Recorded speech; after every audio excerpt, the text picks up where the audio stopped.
Kipawa cha uberoda ili nijue agano lako kati ya wale wanaokujua, nami nikujue zaidi. Mbona wale waliweza, nami nitaweza. Mbona wale walishinda, nami nitashinda.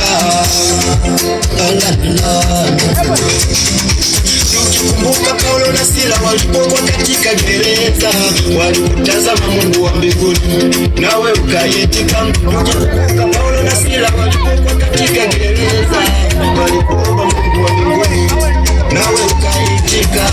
Bila imani ya kweli katika roho wasingeweza, walifunga na kuomba, nawe ukawatetea. Paulo na Sila walishinda kwa imani.